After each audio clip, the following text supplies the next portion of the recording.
Bonjour et bienvenue au balado L'Arrière-scène. Mon nom est Anne Quentin, je suis directrice des communications pour le Centre des congrès de Québec. Aujourd'hui, mon invité, Alain Aubu, président de notre conseil d'administration. Bonjour, Monsieur Aubu. Bonjour Anne. Vous allez bien? Très bien, très bien. Oui. Donc, peut-être pour commencer, pour situer les gens, nous parler un petit peu de votre parcours. C'est qui ça, Alain Aubu? Alain Aubu, c'est quelqu'un qui a commencé comme entrepreneur dans les années 80. Alors, j'ai créé quelques entreprises que j'ai revendues jusqu'au début des années 2000. J'étais dans le domaine du contenu numérique interactif. Donc, on appelait ça, en ce temps-là, des logiciels sur disquette et CD-ROM. Mais avec l'arrivée d'Internet, les modèles d'affaires ont changé. Donc, à partir au tournant des années 2000, j'ai commencé à m'impliquer beaucoup au niveau associatif. Alors, dans l'Alliance numérique et tout ça, donc j'étais président de conseil d'administration déjà au début des années 2000. Et j'ai fait beaucoup d'accompagnement depuis 2002, là, beaucoup d'accompagnement au Québec et à l'international, en francophonie particulièrement, pour les chefs d'entreprise en technologie, pour les aider à finalement développer leur marché, développer leur stratégie d'affaires et tout ça. Donc, ça m'a amené à faire du mentorat, à diriger la Fondation d'entrepreneurship, le réseau mentorat. Après ça, à la Chambre de commerce de Québec. Donc, j'ai toujours été impliqué dans la communauté d'affaires du Québec et à Québec. Et le Centre des congrès, c'est tout à fait normal que je vienne au Centre des congrès parce que c'est la destination d'affaires privilégiée dans la région de Québec avec tout le nombre de congrès internationaux dans le monde des affaires et autres. Donc, c'est très stimulant de contribuer au développement économique de notre communauté. Justement, ça fait combien de temps que vous êtes président du conseil Je d'administration? suis dans ma 5e année. Normalement, mon mandat se termine en octobre. On verra un peu, on va parler de la gouvernance tout à l'heure, on verra un peu comment la suite va s'orienter. Est-ce qu'il y a combien de membres actuellement sur le conseil d'administration?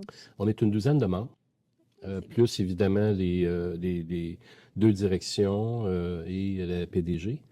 Donc, ça fait quand même un conseil qui est assez important avec une diversité aussi au niveau des membres qui crée une dynamique fort intéressante.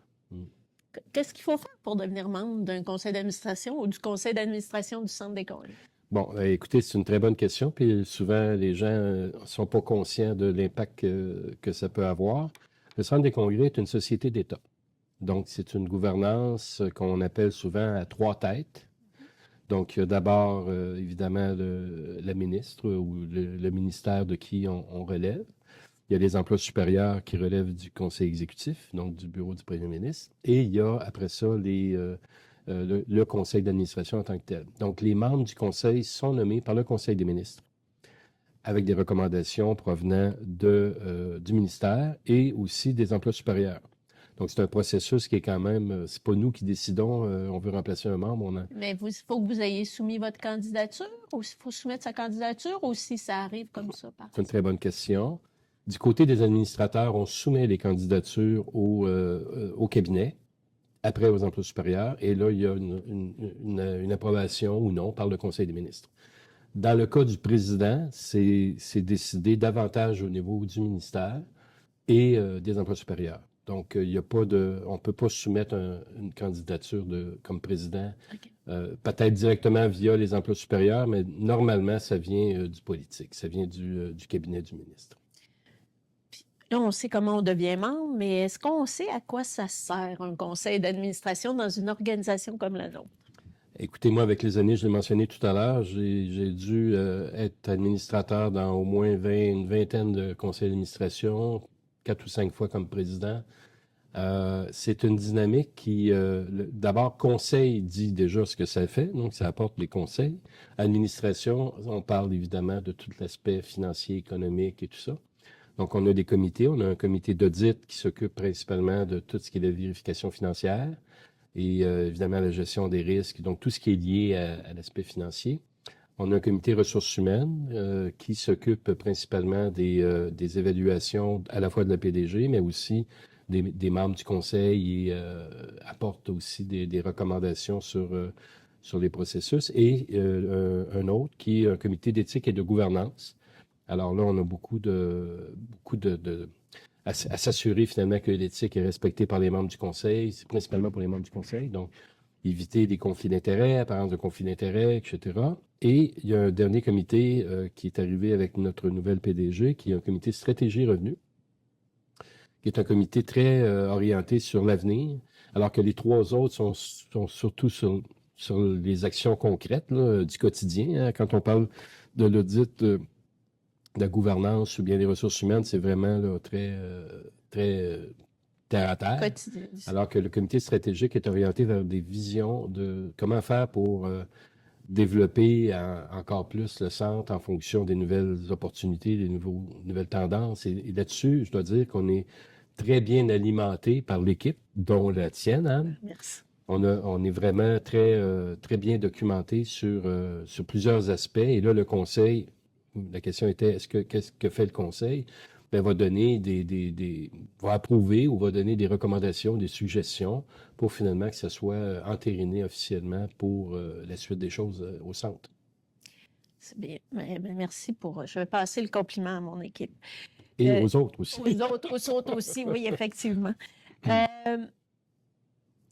Est-ce que ça demande beaucoup de temps dans votre quotidien, dans votre travail, dans votre année, d'être président du conseil d'administration? Qu'est-ce que ça nécessite? Écoutez, au début, je pensais que c'était pas une promenade de plaisir, mais comme j'avais beaucoup d'expérience là-dedans, je me suis dit, ça va bien aller. Mais considérant, je dirais, tout l'aspect gouvernance qui nous est qu'on doit répondre auprès du gouvernement, Conseil du Trésor et tout ça, ça occasionne beaucoup quand même de préparation avant. Et puis moi, je suis membre de chacun des comités. Je préside le conseil, membre de chacun des comités. Donc, beaucoup de lecture, de préparation et tout ça, et les rencontres en tant que telles. Donc, je dirais qu'il y a des semaines où ça peut représenter 4-5 heures, des semaines les plus dynamiques. Là. Sinon, il y a toujours aussi des situations où on est interpellé, que ça arrive par le champ gauche. Donc, c'est difficile d'évaluer le nombre d'heures, mais c'est quand même toujours présent dans l'esprit. Ça, c'est la façon formelle. Et il y a l'informel aussi. Parce qu'en tant que président du Conseil du Centre des congrès, on n'est pas un personnage public, mais on est un personnage réseauté. Donc, on a beaucoup d'intervenants avec qui on travaille de façon informelle. La PDG travaille de façon plus formelle. Nous, on travaille de façon un peu plus informelle dans la mesure de dire, c'est important le Centre des congrès, de faire une représentation, je dirais, un peu plus politique par rapport au Centre des congrès, auprès des différents acteurs, mais aussi au niveau politique. On parle souvent de la capitale nationale comme étant le siège du gouvernement, mais il faut le rappeler souvent à différentes personnes. Effectivement. Donc, ça fait partie un peu du rôle du président du Conseil. Donc, c'est difficile de dire le nombre d'heures. Je dirais que c'est plus un engagement puis une disponibilité qu'on doit prendre pour livrer ce qu'on a à faire. Puis, la différence entre vous, comme président, puis un membre qui siège au conseil d'administration. Est-ce qu'au niveau des tâches, est-ce qu'au niveau de l'implication, il y a vraiment une grande différence?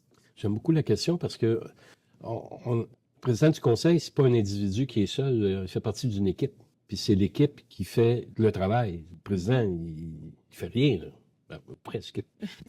Mais disons, on a des présidents de comité. Donc, le comité d'audit, notre président du comité d'audit, c'est lui qui fait toute la préparation, qui répond aux questions plus spécifiques, donc qui creuse vraiment la question du comité d'audit. Alors, les membres du comité d'audit sont beaucoup plus orientés sur le volet financier, le volet, gestion des risques, etc.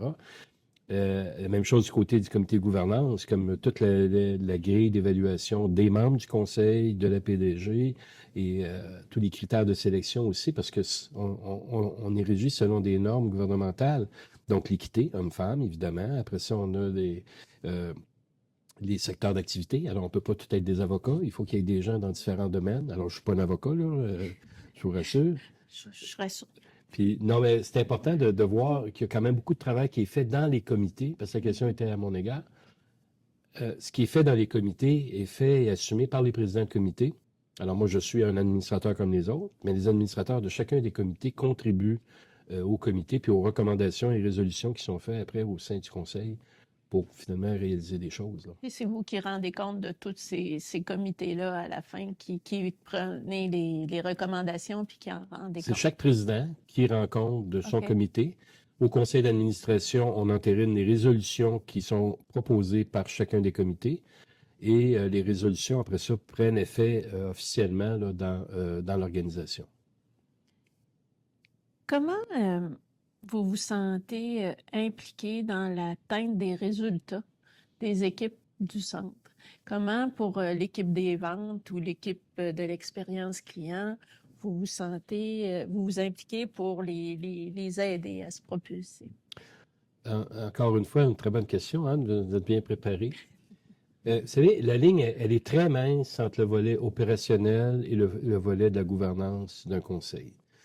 Donc, il faut faire attention pour ne pas traverser la ligne puis aller trop dans l'opération, tout comme l'opération ne peut pas aller trop non plus dans la gouvernance du conseil.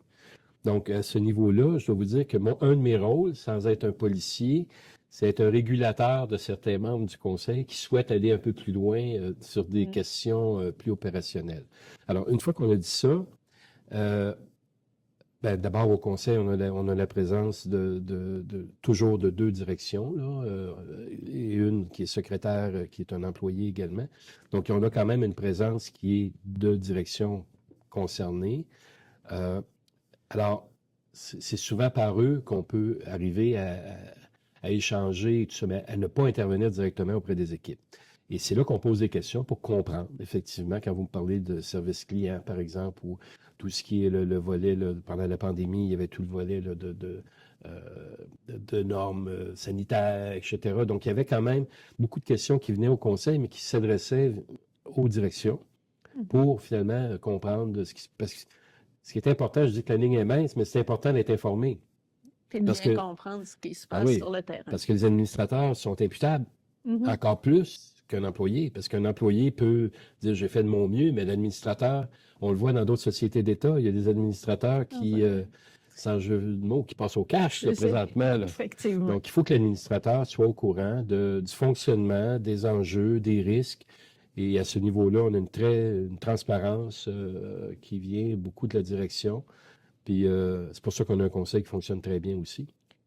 Dans les prochains mois, jusqu'à la prochaine année, parlez-moi donc des enjeux ou des dossiers dans lesquels le conseil d'administration désire s'impliquer pour permettre l'avancement du centre. On est préoccupé actuellement, évidemment, par ce qui se passe au niveau mondial, des salons, les Américains et tout ça. Mais on est rassuré par ce qu'on entend, notamment de la direction des ventes et de la commercialisation, là, qui nous dit, on est conscient, voici ce qu'on fait, voici ce qu'on... Donc, ça, c'est un enjeu qui nous préoccupe. On a un autre enjeu qui est celui du tramway, qui va passer juste devant le centre, qui risque, en tout cas, nous, on anticipe des chambardements assez importants pour l'accès au centre, puis durant la durée et tout ça, mais encore une fois, la PDG et son équipe sont en relation directe avec les gens de CDPQ Infra. Donc, ça aussi, ça nous rassure, mais on est quand même inquiet. Quel autre enjeu, je vous dirais, c'est toujours du côté des ressources humaines. On veut que les employés soient heureux, qu'il n'y ait pas d'enjeu de ressources humaines. À ce niveau-là, on est rassuré aussi. Du côté de la gouvernance, des aspects financiers. Finalement, on a plusieurs enjeux, mais on est toujours bien rassuré par rapport aux informations qui nous sont véhiculées. Et contrairement à d'autres sociétés d'État, comme on évoquait tout à l'heure, si on n'a pas l'information qu'on souhaite, on creuse un peu plus pour l'obtenir. Donc, à ce niveau-là, je vous dirais que ça se passe quand même très bien parce que je parlais de la ligne mince tout à l'heure, mais il y a quand même une belle synergie entre l'équipe de direction du centre et le conseil d'administration. Puis si je vous demandais, à quelques mois de la fin de votre premier mandat de 5 ans, qu'est-ce qui vous rend le plus fier? C'est la qualité de nos administrateurs et de leur implication au sein du conseil. Annuellement, je fais une rencontre individuelle avec chacun des membres du conseil pour échanger de façon informelle et aussi parce que lorsqu'on est assis en groupe, les gens n'ont pas nécessairement ils prennent pas nécessairement la parole pour dire le sentiment qu'ils ont profondément. Donc ça, c'est quelque chose que j'ai mis en place dès le départ. Et encore une fois, on en parlait tout à l'heure, les gens sont ils ont hâte de refaire cette rencontre avec le président pour finalement comprendre mieux, des fois, c'est de comprendre mieux ou de donner des réflexions ou des préoccupations. Alors ça, c'est un truc que j'ai instauré à mon arrivée comme président. Une fois par année également, je m'efforce à avoir des personnes qui viennent parler de la gouvernance d'un conseil d'administration d'une société d'État. On a reçu Jean Saint-Gelais, qui est un grand seigneur, il n'aimera pas ça s'il dit ça, grand mais mandarin c'est un grand mandarin de l'État qui est président de du conseil de la Caisse de dépôt. Alors, c'est quelqu'un qui est quand même, qui en a...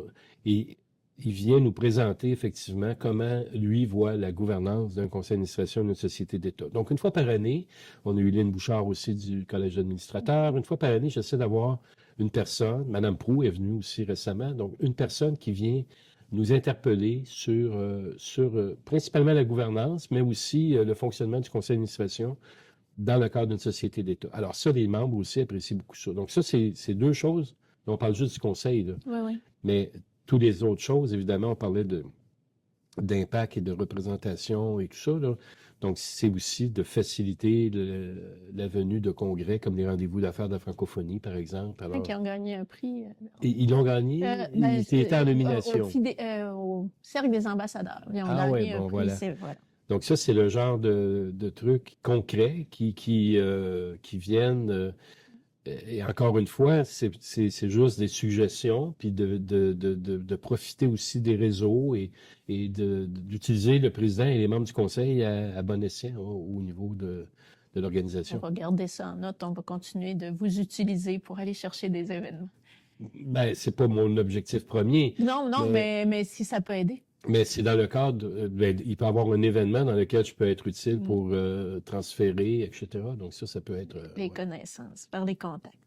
Bien, je vous remercie beaucoup, M. Aubu. Je pense que ça a éclairé beaucoup de gens de savoir comment fonctionne notre conseil d'administration et surtout à quoi ça sert. Donc, merci beaucoup et à bientôt. Merci.